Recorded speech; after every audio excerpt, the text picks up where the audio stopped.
আমরা কোনো রাজনৈতিক দলকে করার পক্ষে নেই।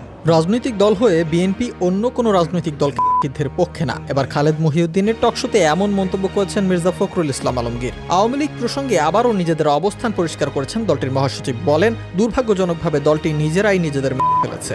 আমি আরেকটা পলিটিক্যাল পার্টিকে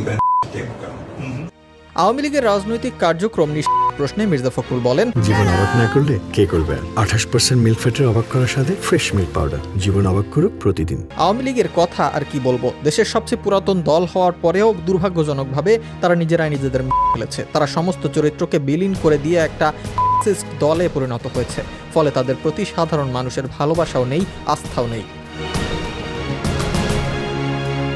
আওয়ামী লীগের যারা গণহত্যা জড়িত তাদের বিচার ও হওয়া উচিত উল্লেখ করে তিনি বলেন, যারা ইনস্টিটিউশন নষ্ট করায় জড়িত তাদের সবার বিচার হওয়া উচিত, পাশাপাশি দেওয়া উচিত। আমি খুব পরিষ্কার করে বলি, এটা নিয়ে বাংলাদেশে অনেক কথাবার্তা চলছে। আমি ব্যক্তিগতভাবে আগেও বলেছি, আমরা কোনো রাজনৈতিক দলকে নিষিদ্ধ করার পক্ষে নই, কিন্তু যদি সেই রাজনৈতিক দল কোনো গণহত্যার সঙ্গে জড়িত হয়, দেশের গণতান্ত্রিক প্রতিষ্ঠানগুলোকে দেওয়ার জন্য দায়ী হয়, তাহলে নিশ্চয়ই তাদের শাস্তি পেতে হবে। এ সময় ফেব্রুয়ারিতে নির্বাচন হবে কিনা এ ব্যাপারে জনগণের মাঝে যে আস্থার অভাব রয়েছে সে প্রসঙ্গে প্রশ্নের জবাবে মির্জা ফখরুল বলেন, অবশ্যই নির্বাচন হবে, ফেব্রুয়ারিতেই হবে। তবে যে অবিশ্বাস মানুষের মাঝে তৈরি হয়েছে সে অবিশ্বাস দূর করে বিশ্বাস সৃষ্টির জন্য সবাইকে কাজ করতে হবে, সেভাবে এগুতে হবে। ডক্টর ইউনূসও নির্বাচন করতে চান, এ ব্যাপারে তিনি খুব দৃঢ়চিত্তে সহযোগিতা করছেন। বিশেষ করে আমাদের দলের ভারপ্রাপ্ত চেয়ারম্যানের সঙ্গে বৈঠকের পর এটা আপনারা নিশ্চিত হয়ে গেছেন। মির্জা ফখরুল এ সময় আরও বলেন, 15 বছরের রাজনৈতিক যে বিভাজন সৃষ্টি করা হয়েছে, এর ফলে রাজনৈতিক দল, মিডিয়া কিংবা সাধারণ মানুষের মধ্যে একটি অবিশ্বাস তৈরি হয়েছে।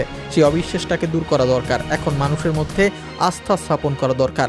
আপনার প্রতিষ্ঠানের প্রতি এবং আপনার নেতার প্রতি, রাজনৈতিক দলের প্রতি, আপনার নিজের প্রতি সেই আত্মবিশ্বাস তৈরি করেই আপনাকে সামনে এগুতে হবে। এটা কিন্তু খুব বড় কাজ।